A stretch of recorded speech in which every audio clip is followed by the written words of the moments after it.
Saludos desde la Universidad Nacional de Ingeniería, una nueva versión de los coloquios desde la UNI. Bienvenidos.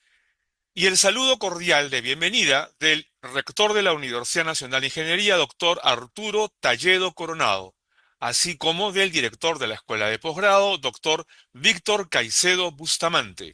Queridos participantes, reciban un cordial saludo desde la Universidad Nacional de Ingeniería. Nos complace darles la bienvenida a los coloquios organizados por nuestra Escuela de Posgrado, una iniciativa que busca brindar a los profesionales, especialmente a los educadores, actualizaciones sobre los últimos desarrollos tecnológicos. Bienvenidos sean todos. Y bienvenidos también de quien les habla, Guillermo Ruiz Guevara, a cargo de los coloquios desde la UNI, intercambiando experiencias, revisando la historia de las tecnologías de la información y mirando el futuro, sobre todo, en una suerte de futurología que nos anime a pensar en aquello que debemos construir, aquello que se viene y que debemos legar a las nuevas generaciones en el aprovechamiento de las tecnologías de la información. Hoy, casualmente, con un tema que viene a colación en relación al producto educativo y al ciudadano contemporáneo, si acaso han logrado el equilibrio consciente y el aprovechamiento de la tecnología en su adecuada dimensión. Y es que en el recorrido hacia el año 2030, en que ya viviremos intensamente la quinta revolución industrial, corresponden nuevos perfiles en los ciudadanos, corresponden una reforma de las estrategias metodológicas en función de las actitudes, así como de los conocimientos, dominios o aptitudes que disponga el ciudadano de estos tiempos y de los tiempos que se avecinan. Y para tratar de este tema, el día de hoy, vamos a revisar una serie de contenidos y empezaremos con un paréntesis para recordar que en la fecha se liberó el código fuente de la World Wide Web para el dominio público.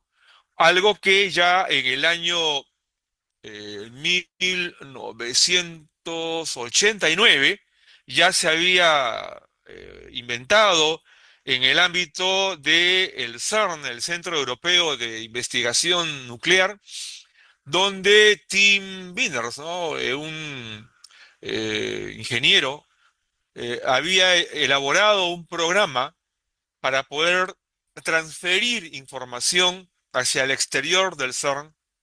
Allí nace el World Wide Web, que en el año 93 se liberó, se hizo público y fue aprovechado ya de manera internacional por distintos canales, distintas fuentes, con hipertextos. Y allí, desde allí, es que se logra toda esta tecnología de Internet que permite que ahora estemos en esta comunicación a través de plataformas de videoconferencia y que durante estos últimos decenios hayamos aprovechado el intercambio de grandes volúmenes de información en el gran dominio de Internet.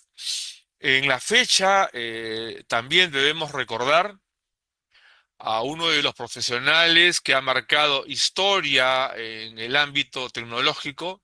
Nos vamos a referir al padre eh, de la matemática y de los grandes conocimientos relacionados a grandes espacios de información y modelos matemáticos. Nos referimos a Johann Carl Friedrich Gauss, nació en el año 1977, pero recordemos también al padre de la teoría de la información, a Klaus Shannon, que nació en el año 1916.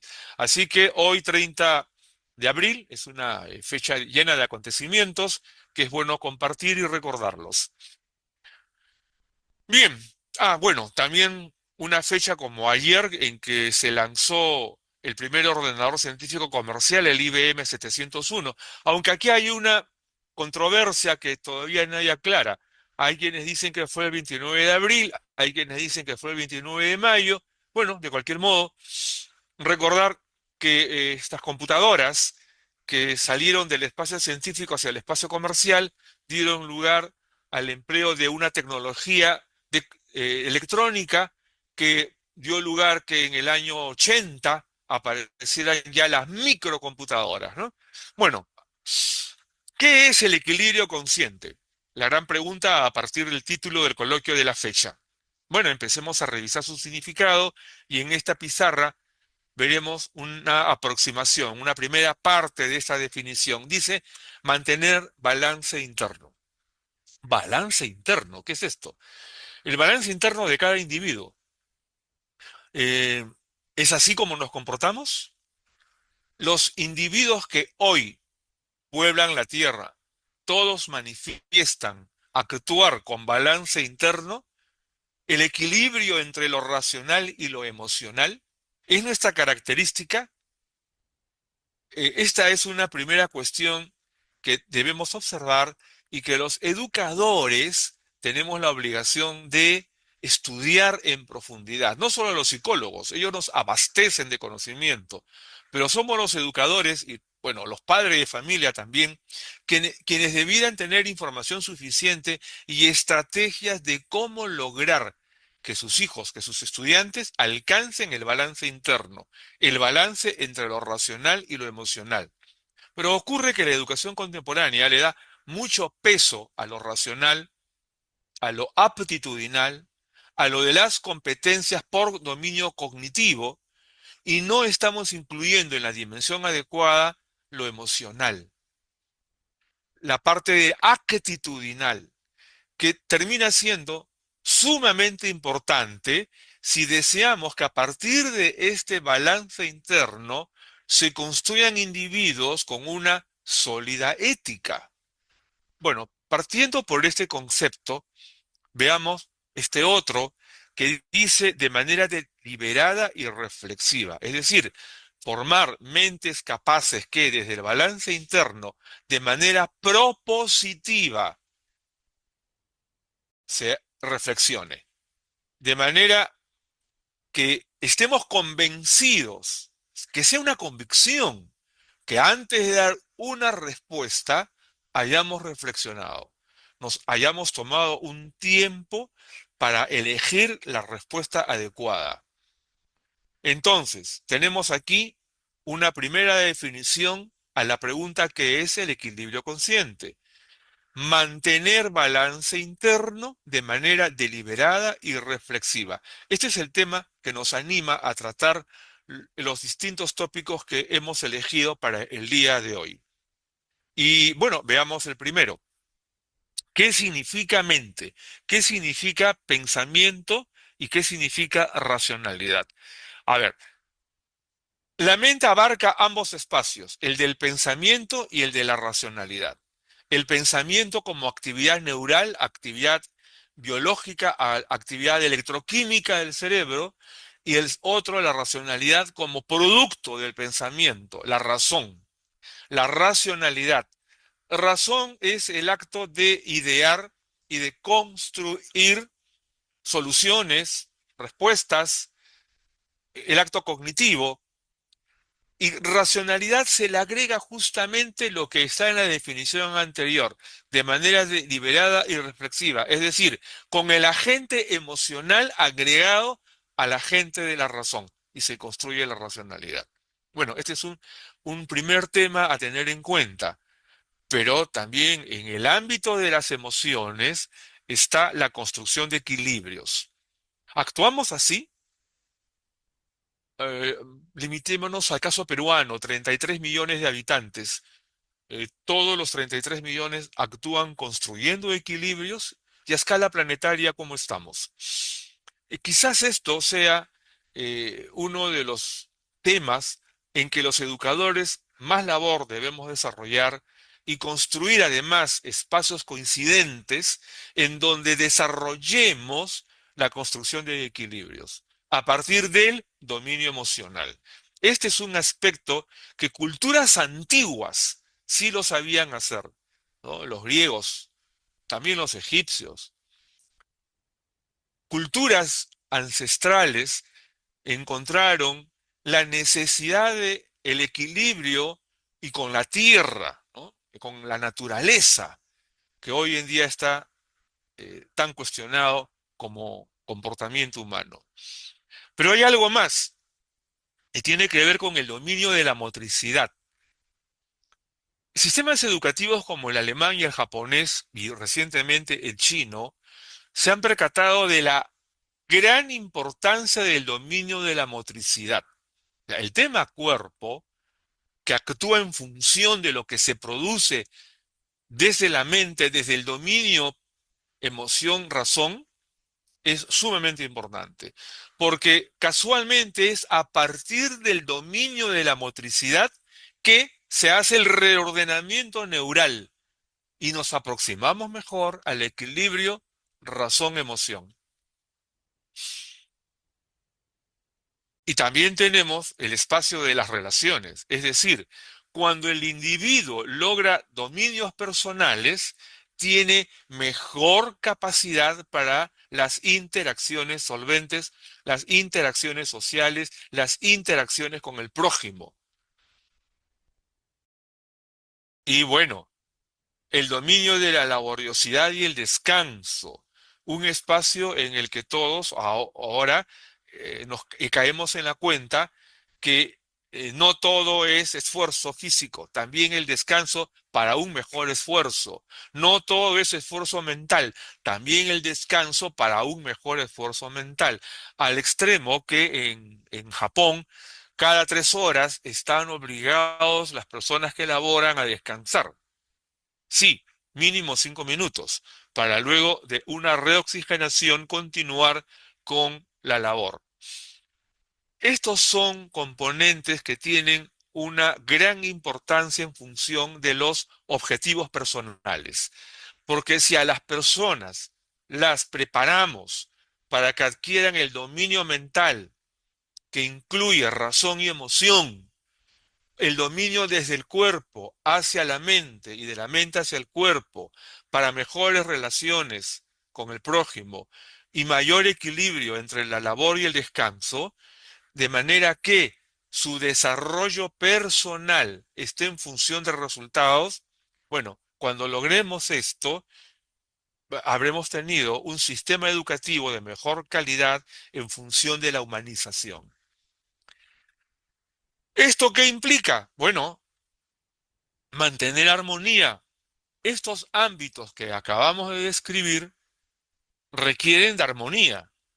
Y esta es la palabra mágica que utilizaban los egipcios, que utilizaban los griegos, y que utilizan hoy en día algunas culturas y algunas actividades como los lamas, ¿no? Que mentalizan el equilibrio y la armonía, y también con la naturaleza, ¿no? O sea, no es un asunto solamente al interior de cada ser humano o entre seres humanos, sino los seres humanos con la naturaleza. A partir de este slide vamos a entrar a otros que tienen que ver con eh, otros enfoques, ¿no? Veamos, enfoques contemporáneos. ¿Qué tipo de prácticas? A ver, primero, hay un término muy novedoso, ¿no? El los mindfulness, que se repite con frecuencia en espacios hoy en día de los coaching, de la preparación de los profesionales, en la búsqueda de armonías, en la búsqueda de mejores relaciones laborales, mejores espacios productivos. Y esto se concibe como la focalización del presente y gestionar la intensidad emocional. Eso es mindfulness, un término muy usado por los psicólogos contemporáneos y sobre todo en la psicología empresarial. La intensidad emocional en función de la atención del presente, porque cuando uno se concentra en lo que hace, en lo que tiene a la mano, en lo que tiene en el presente, entonces va a volcar todas sus emociones para que las cosas funcionen y los resultados se den. Pero a ver, veamos, hay algo más. No solamente se trata de el mindfulness, también tenemos este otro concepto, el de la inteligencia emocional. Algo que algunos autores recientemente han estado tratando con bastante atención e intención. Nos referimos, por ejemplo, a Goldman, que nos habla de la capacidad de actuar con autoconciencia, la autorregulación, la motivación, la empatía. y el ejercicio de habilidades sociales empáticas. Esta palabra empatía se ha puesto muy de moda, ¿no? Los jóvenes y todos la utilizan hoy en día, seamos empáticos, pero estamos preparados. O sea, las generaciones contemporáneas han sido preparadas para la empatía.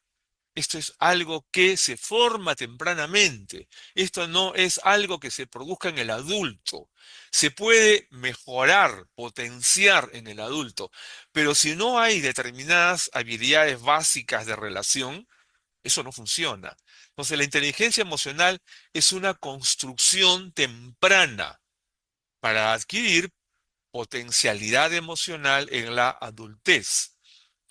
Veamos este otro aspecto, este otro enfoque, si se quiere, la autorregulación psicológica, la capacidad de gestionar pensamientos, la capacidad de entender qué está sucediendo con mi actividad neural, la capacidad de entender si estoy actuando con el paleocórtex, el mesocórtex o el neocórtex. Sí, porque si estamos actuando con el paleocórtex, estamos actuando intuitivamente.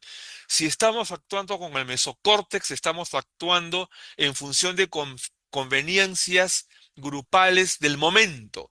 Pero si estamos actuando en el neocórtex, estamos actuando con una funcionalidad que va del grupo hacia el futuro, hacia lo que se llama proactividad y lo que los futurólogos en las empresas hoy en día dicen, el equipo prepara las condiciones del futuro.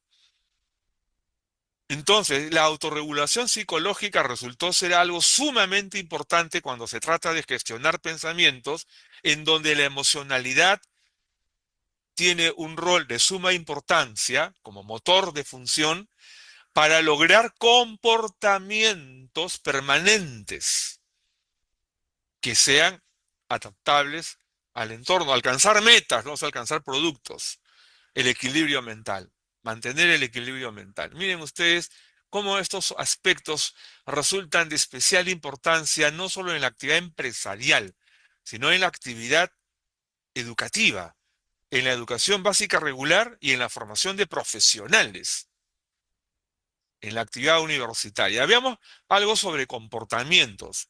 Reconocer emociones y fortalezas.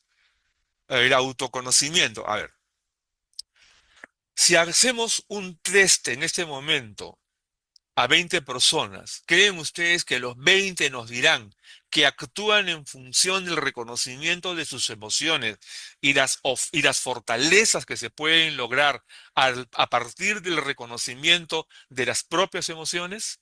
¿De 20 cuántos? 15, 10, 5, 2, 1, ninguno.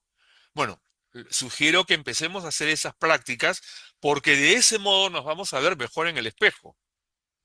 Pero hay algo más, la metacognición, reflexionar sobre el propio pensamiento, pensar cómo pienso. Esto lo dijo alguien que lo obligó a colocar en la agenda contemporánea, John Fowler, ¿no? La teoría de la mente, un epistemólogo que nos obligó a pensar en la metacognición, porque la calidad del pensamiento es muy importante. O sea, no es solamente reconocer cómo está la salud de mis neuronas o la velocidad con que proceso, sino reflexionar sobre si mi pensamiento está produciendo en equilibrio y si mis razones son producto de un pensamiento que no está condicionado. Los condicionamientos, producto de estereotipos, de modas también, o producto de la influencia exterior, es algo de lo cual tenemos que liberarnos. Y es algo que manipulan muchos para producir tendencias. Ojo, estas ya son palabras que tienen que ver con el mundo de los espacios tecnológicos contemporáneos. Bien, veamos aquí algo más. El autocontrol, el comportamiento. Vamos a diferenciar comportamiento de conducta. El comportamiento es lo cotidiano, las convicciones de siempre, aquello en lo que estamos formados. Las conductas no necesariamente son las convicciones del comportamiento, pueden ser reflejos momentáneos provocados por algún estímulo. Hay conductas malas y conductas buenas, claro que sí, pero en general las conductas, que es lo que se muestra, a veces no es algo que es parte de nuestras convicciones, sino que surge como respuesta a algo provocado. ¿Ok? Entonces, cuando hablamos del comportamiento que es de las convicciones, se requiere el autocontrol para dirigirlas, orientarlas, manifestarlas. Algo más, la flexibilidad mental, que es adaptarse a entornos cambiantes, pero sin aceptar conductas por refuerzo, es decir, sin aceptar lo que pretenden desde el exterior. Claro, si esto sucediera, los vendedores de modas no tendrían de qué vivir.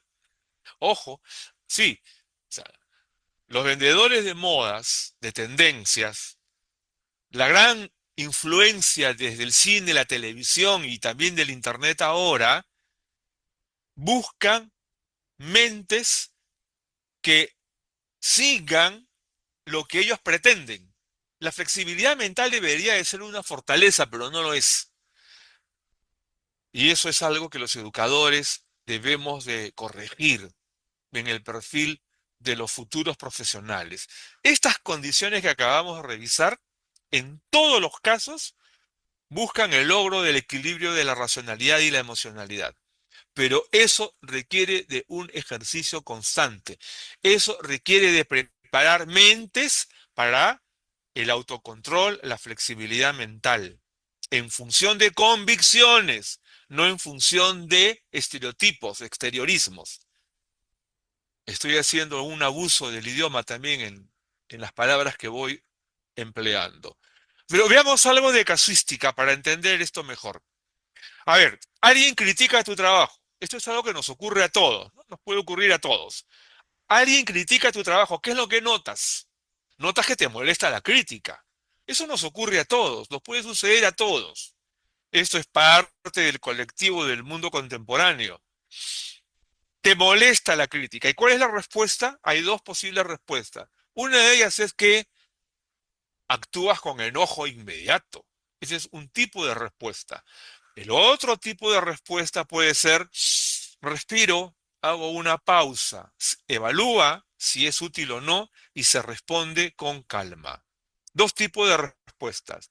La primera es automática, la segunda, en donde se respira, se hace una pausa, se evalúa y se responde con calma, esa es una respuesta de tipo equilibrio consciente. Bueno, se acaba de colocar acá un ejemplo de la vida cotidiana. Veamos un segundo caso, un segundo ejemplo, aproximado a lo que ocurre hoy en día usando la pantalla como estímulo. ¿Qué se nota? Algo te motiva. Encontré en la pantalla del TikTok que me llegó de repente por LinkedIn o Facebook, me motiva. Hay dos tipos de respuestas. A la excitación digital es una, o respiro, hago una pausa, evalúo si es útil, o regreso a mis actividades. Dos tipos de respuesta, dos tipos de reacción. La primera dependiente, dependiente de la excitación digital. Y la segunda, consciente. Hago una pausa, evalúo y retomo mis actividades principales. No me excito digitalmente y me quedo enfrascado en la revisión del TikTok, en la revisión del Facebook y de mi mensajería en el WhatsApp. Renuncio a eso, retorno a mi actividad principal. Eso es actuar con equilibrio consciente. Bien, hemos visto dos ejemplos, no van a ser los últimos, vamos a seguir viendo algo más, pero ya hemos tocado algo que tiene que ver con el uso del tiempo y la ciberdependencia. Veamos este tema, una casística que la vamos a numerar como tres, y veamos esta descripción. El tiempo. El tiempo es un capital, es un recurso fundamental. Hoy en día, muchos la están menospreciando. Pregunto a quienes nos siguen en este momento en la sala, ¿cuánto tiempo utilizan en revisar archivos en el móvil? Ya sea WhatsApp, LinkedIn, Facebook, en fin, todo lo que tengan allí. Correos electrónicos, ¿cuánto tiempo utilizan? ¿10 minutos al día? ¿10 minutos cada 3 horas? ¿Un par de horas diarias? ¿Quizás 4?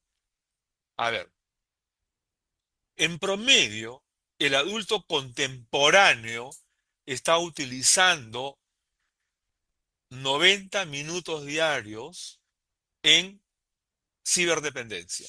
90 minutos. Entre correo, WhatsApp, Facebook, LinkedIn, TikTok, 90 minutos promedio. Antes, con el correo electrónico, se utilizaba en promedio 30 minutos, antes de la aparición del Internet. Bueno, quiere decir que estos 60 minutos adicionales son una reducción del tiempo a la actividad laboral continua. Y no es que sean WhatsApps de trabajo, que también puede ser, o o mayor cantidad de correos electrónicos de aspectos laborales, que también puede ser, o en general mensajería de carácter laboral.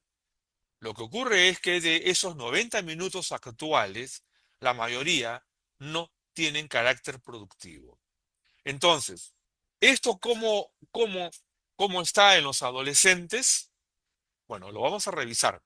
Pero no es únicamente el móvil, porque sucede que en el ámbito de la definición del equilibrio consciente necesitamos proveer conciencia sobre el valor del tiempo. Y es allí en donde andamos un poco flojos. Veamos, el móvil introduce nuevas recompensas, ¿no? Recompensas inmediatas, notificaciones, contenido breve. Estas recompensas inmediatas tienen que ver con la actividad de la dopamina, ¿no? Nos genera un tipo de satisfacción. Y si es una satisfacción de mucho impulso, la adrenalina aparece. ¿Y qué ocurre? Una fragmentación de la atención, porque de la actividad principal en la que debiéramos estar atentos, nos trasladamos a la recompensa inmediata, al mensaje del amigo, del deporte o lo que fuera, y fragmentamos la atención. Entonces, nos desplazamos de actividades del estudio, del descanso, de la interacción real, nos desplazamos de las actividades de mayor valor a otras de menor valor, pero que condicionan nuestro tiempo. Entonces, es un uso que se vuelve problemático porque afecta la vida cotidiana a tal extremo, ejemplos que son comunes, que se propagan hoy en día, que en las familias, a la hora del almuerzo, todos están en el móvil y nadie se mira las caras. Así está afectando la vida cotidiana. Bueno, veamos el siguiente slide, porque tenemos que analizar este cuadro proporcionado por UNICEF, un estudio que se hizo en España en el año 2021, es un estudio muy reciente, un estudio que se hizo con 50.957 adolescentes en 265 centros educativos de educación básica regular de los últimos años y los primeros años universitarios. Horas diarias de conexión al móvil entre adolescentes. Durante los días de la semana, los más jóvenes están en menos de una hora. Pero luego sigue en la escala la edad de aproximadamente 12-14 años, están en un 17,5% entre 1 y 2 horas. Los mayorcitos están entre 2 y 3 horas, el 21% de la población. El 23% entre 3 y 5 horas, y los más mayorcitos están más de 5 horas. Y otros están todo el día. Miren ustedes este reflejo horario entre semana, entre semana. Del 100% de la población, tenemos que hay aproximadamente un 80% que está entre 1 o 5 horas o más. Este es el impacto del móvil entre adolescentes. Los fines de semana, los más jovencitos caen porque están más cerca de las actividades motrices lúdicas, ¿no? Entonces lo dejan un tanto. Caen al 2,7, caen al 7,8, caen al 15,7. Pero los mayores, los que están entre los 18 años y más, ellos en cambio, pues usan más el Internet. Claro, porque están en el compromiso con los amigos, dónde nos vemos, dónde nos encontramos, a dónde vamos, qué elegimos, cuál es la moda, lo utilizan más. Miren ustedes cómo es que el impacto del móvil está tomando las horas diarias de uso de manera que restan horas a la relación familiar, a la relación afectiva con el prójimo, a la relación deportiva con los demás. Y veamos este otro, el primer móvil, el estreno del primer móvil. Este es un estudio de la Fundación ATIME, también hecho recientemente.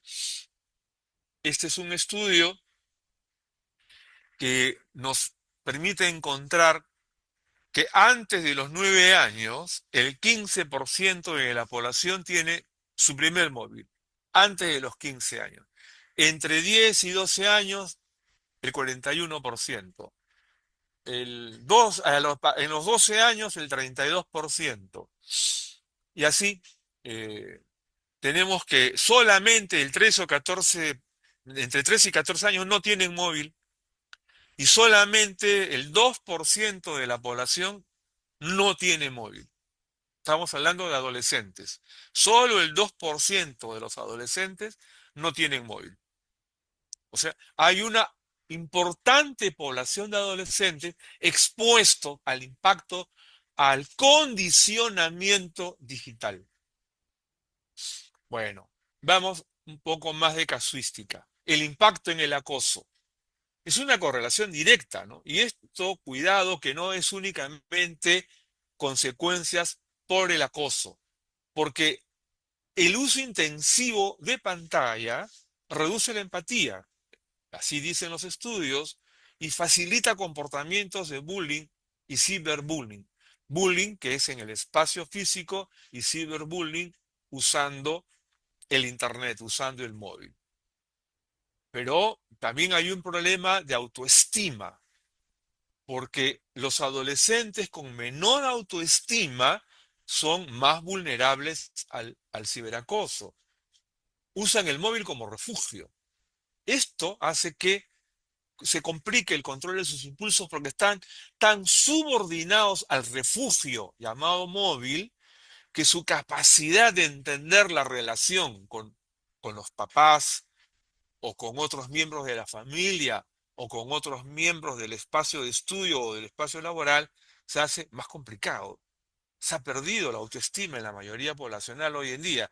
La estima depende del exterior. La heteronomía se está incrementando.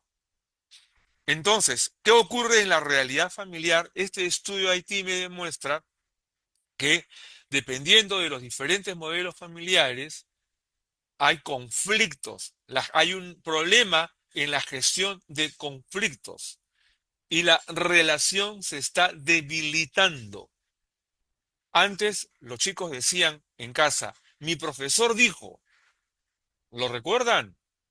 Ese es un fenómeno mundial, ¿no? El niño va a la escuela, los primeros días de escuela, incluso los primeros años de escuela, y cuando regresa a casa, frente a la versión de la mamá o el papá, el niño decía, mi profesor ha dicho.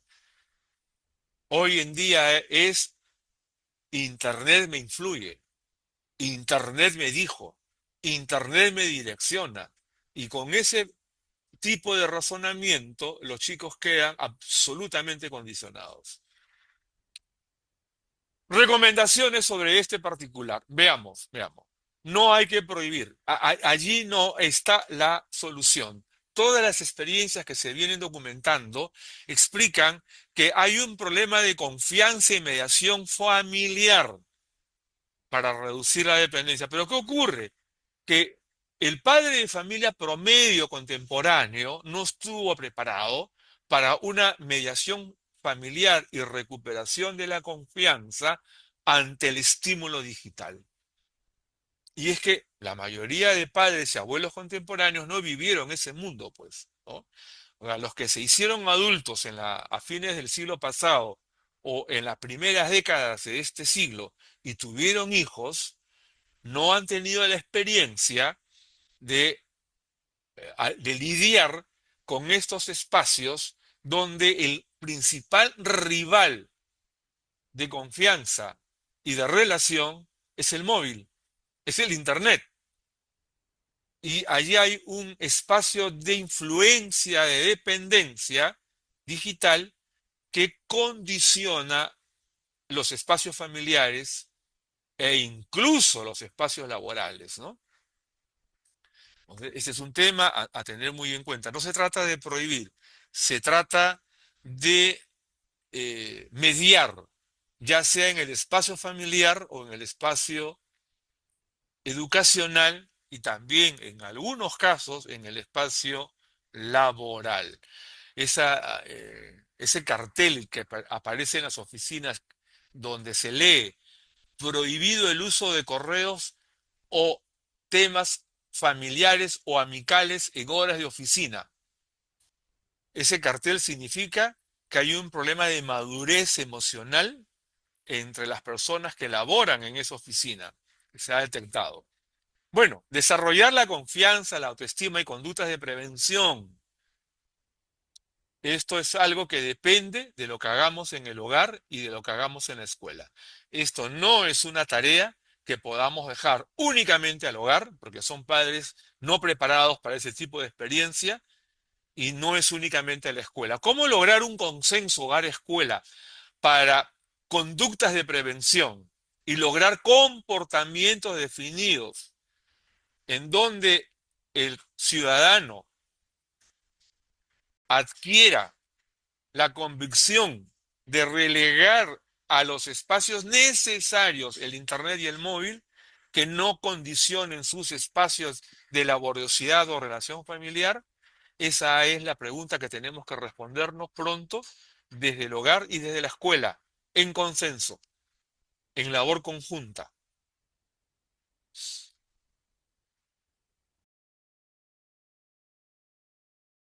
Bueno, veamos esto otro, que es el equilibrio consciente y la habilidad predictiva. ¿Y por qué la habilidad predictiva? Porque en los escenarios productivos se exige este tipo de habilidad. Tengo internet, tengo información, estoy trabajando en mi oficina y sucede que mi preocupación principal ya no es el documento de hoy, sino qué ocurrirá mañana. En los escenarios productivos, hoy la atención se ha focalizado hacia el futuro, proactividad le llaman, ¿no? Futurología, hay profesionales de futurología. Las empresas están contratando futurólogos. ¿Por qué? Porque la competitividad del mercado ya no es el escenario de hoy, es los escenarios a futuro. Y entonces, ¿qué se exige en los profesionales? Sean abogados, médicos, ingenieros, técnicos, todas las actividades hoy en día, la predictividad. Así como antes estábamos preocupados en cómo funciona el motor de mi carro o el aprovisionamiento de combustible para llegar donde quiero, y eso era predictividad, esto se amplió a todo tipo de actividad, no solamente los médicos para pronosticar la salud del paciente y la predictividad en función de la salud del paciente, o de los abogados para la predictividad en función del caso con el cual están defendiendo al cliente, sino que en general la habilidad predictiva se ha convertido en una característica en el perfil de los profesionales hoy en día expuestos al empleo de las tecnologías de la información y a la competitividad por los mercados, por el qué ocurrirá mañana con mi paciente, con mi cliente o con mi empresa. ¿Qué venderé mañana? ¿Qué necesitaré para vender mañana? mañana, pasado mañana, el próximo mes, el próximo año. La habilidad predictiva se ha convertido en una habilidad exigible en toda actividad hoy en día, incluso hasta en el deporte. Y esto se refleja en el gráfico que ahora les estoy mostrando en un ejemplo en particular, en el ámbito de la ciberseguridad. La ciberseguridad se ha convertido en un nuevo componente de la actividad contemporánea. Todas las empresas están preocupadas por la seguridad de sus datos, por la seguridad de lo que producen, por la seguridad de sus clientes, por la seguridad de sus patentes. Y esa ciberseguridad tiene componentes que se llaman identificación, protección, detección, recuperación, monitoreo de la mejora continua. Y en todos esos casos, los profesionales que laboran en ese lugar llamado área de ciberseguridad, todo lo que se requiere, lo que principalmente se requiere, es habilidad de predictividad y analítica. Hay que ponerse en anticipación al problema, al ciberataque, al acto delictivo de robar información. ¿Y qué estamos descubriendo hoy en día? Que es una habilidad poco formada. ¿Y por qué? Porque la escuela no la desarrolló, porque es una habilidad que se tiene que desarrollar tempranamente. Y tempranamente, ¿qué tipo de habilidad? Observación. Es la habilidad fundamental, la habilidad de observar en el entorno, en el contexto, en lo que está a nuestro alrededor, en las piezas distintas que componen el espacio en el que nos desenvolvemos. ¿Está sucediendo? Si sucediera, no tendríamos tan escaso criterio en los adultos hoy en día. Lo llamamos amplitud de criterio. La habilidad de observación no es únicamente ver lo que está frente a nosotros, es ver en el contexto todo lo que influye en lo que está frente a nosotros. ¿Cuántos ejercicios hacen los chicos en las escuelas hoy en día de observación de objetos y de observación de múltiples objetos y de compararlos y a partir de ahí hacer análisis de clasificación? Y después pasar a la fenomenología? En los coloquios desde la UNI hemos tratado este tema en múltiples oportunidades, pero es la primera vez que lo tratamos en profundidad. ¿Por qué hemos reiterado tanto la habilidad de observación? Porque es el sustento de la habilidad de predictividad. Y la habilidad de predictividad es lo que más se exige hoy y que se va a exigir todavía con mayor profundidad en el profesional de la quinta revolución industrial, en la sociedad de la revolución cuántica, que ya empezó y que será intensa en los próximos años. La habilidad de la predictividad requiere de la habilidad analítica y la habilidad analítica requiere de la habilidad de la observación.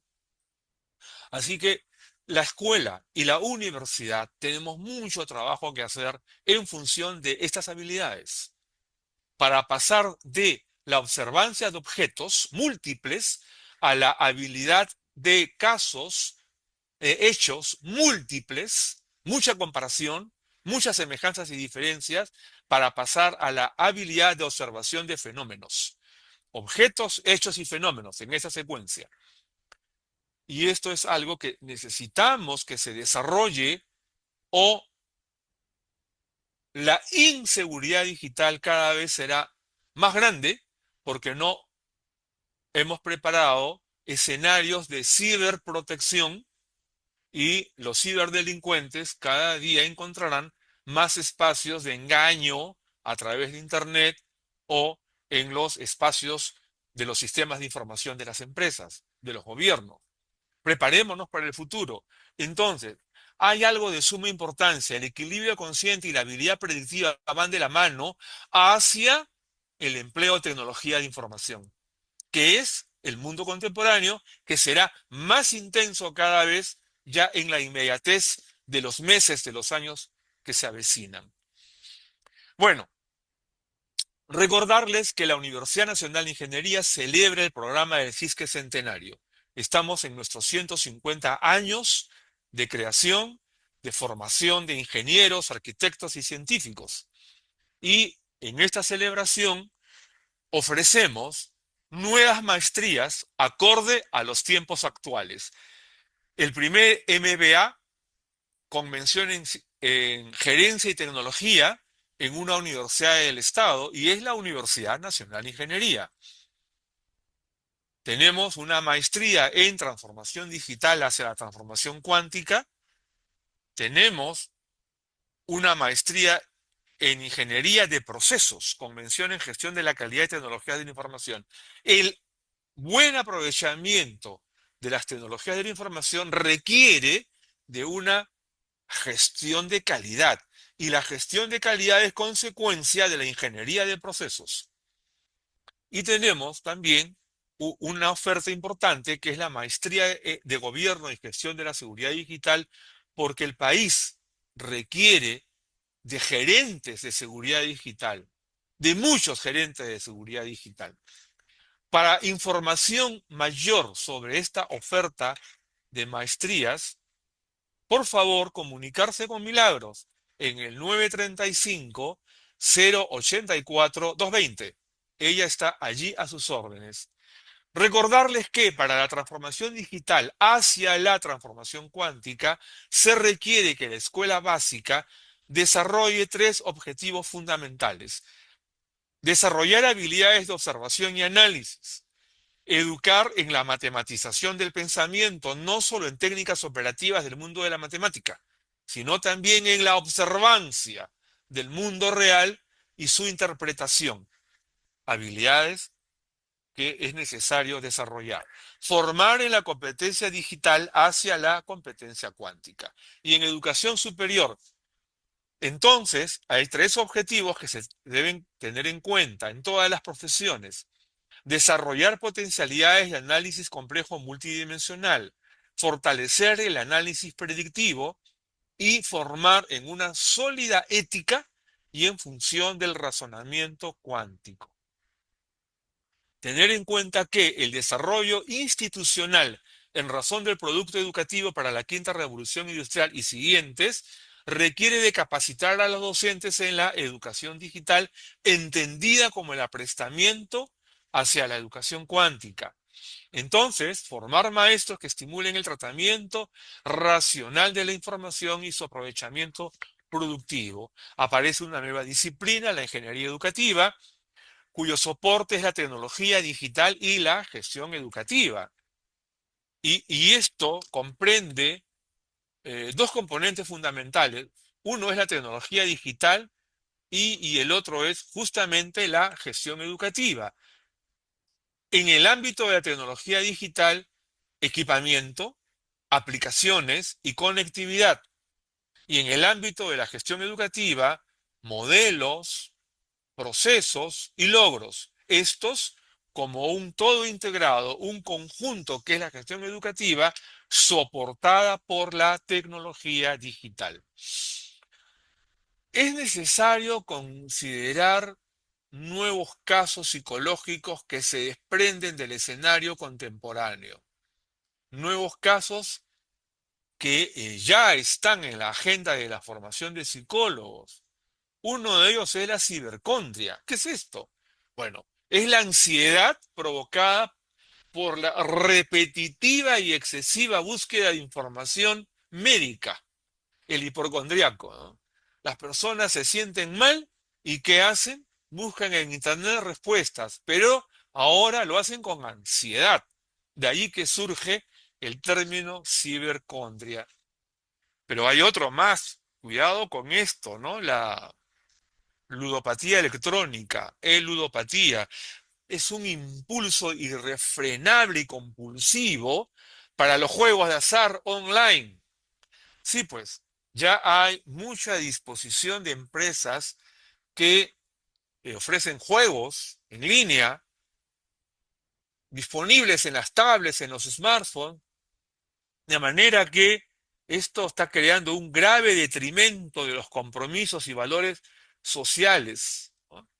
Hay mucha gente que incurre en la ludopatía, por eso están llenos los casinos, más llenos que las bibliotecas, pero hay una ludopatía electrónica que está en el móvil, que está en el bolsillo de las personas y dedican mucho tiempo a estos juegos y pierden dinero y en fin. Cuidado, cuidado con la ludopatía electrónica. Hay otro término más, ¿no? El insomnio tecnológico, ¿no? El trastorno del sueño asociado al uso nocturno de Internet. Esto se ve ya mucho en los adolescentes y lo grave es que están dañando la vista, porque muchas veces están con el móvil encendido y las luces apagadas. O sea que en la oscuridad el brillo del móvil genera un esfuerzo de la agudeza visual que genera daño en, en la sensórica visual. Cuidado con este tema. Otro más, el narcisismo digital. Sí, pues, hay una búsqueda excesiva de un yo idealizado. Necesito likes. He publicado algo y no tengo likes. Bueno, no me llaman por teléfono, no me envían mensajes, no comentan lo que publico, o tengo que publicar lo que fulano ha dicho, para que sepa que yo estoy opinando. Hay un narcisismo digital grave hoy en día. Y hay también una nomofobia. Hay un miedo irracional a quedarse sin móvil, ¿no? Mucha gente no puede vivir sin el móvil. O, se me acabó la batería, ¿qué hago? ¿Quién me presta un enchufe? La nomofobia, ¿no? O me quedé sin internet, terrible, homofobia. Pero también hay lo que se llama el síndrome de Google, que es la incapacidad para recordar información. Entonces, ¿qué hago? Acudo a Google de inmediato, ¿no? Al buscador que me dé respuesta. Y esto, pues, es una consecuencia de la facilidad con que se puede consultar un dato o cualquier cosa en un buscador. Esto se vuelve malo si dependo de Google. Me sirve Google, me sirve la inteligencia artificial, me sirven, pero cuidado si solo dependo de este tipo de servidumbre digital. El síndrome de la llamada, ¿no? O del mensaje imaginario que se caracteriza porque el usuario del teléfono móvil percibe la vibración, uy, me están llamando, cuando en realidad no hay tal llamada, ¿no? Pero hay una suerte de condicionamiento psicológico, me está vibrando el teléfono, no hay tal vibración, es un condicionamiento psicológico nada más. Entonces hay una creencia que me llaman o necesito creer que me llaman. Algo más, lo que se llama la ortorexia digital, que es tener un todo cuantificado, ¿no?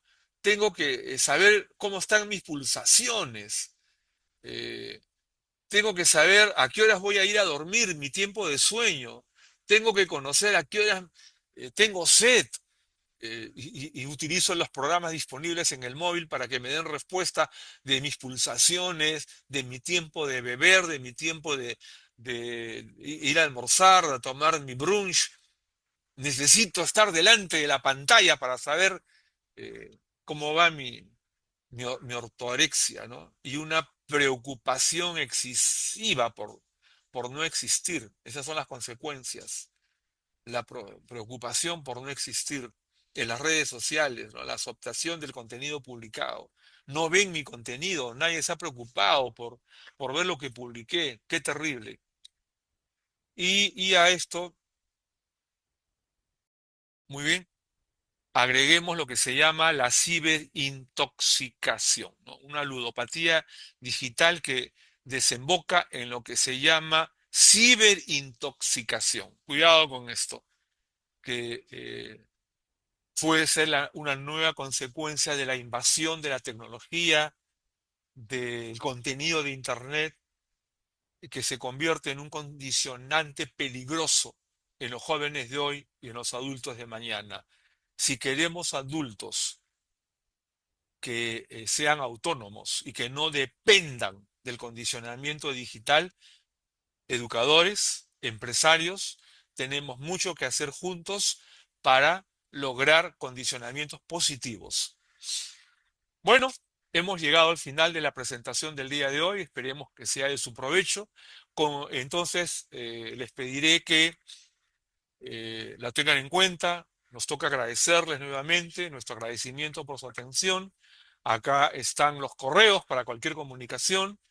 Un agradecimiento del rector de la universidad, del doctor Arturo Talledo Coronado, así como del director de la escuela de posgrado, del doctor Víctor Caicedo Bustamante, quienes habla, Guillermo Ruiz, por acompañarnos cada semana, cada jueves a las 7 de la noche. Este material es para ustedes. Este material es para que ustedes lo divulguen, para que ustedes lo puedan dialogar en un ambiente coloquial con sus amigos, con sus familiares, y divulgar este tipo de información que con seguridad puede ser de suma utilidad en sus escenarios laborales, familiares o educacionales. Cualquier comunicación adicional, o si quieren que esto con amplitud sea tratado en sus oficinas o en sus colegios, llámenos. Ahí está el móvil: 936-764-897, o nos dejan un mensaje, o a los correos que están allí, y con gusto nos comunicaremos.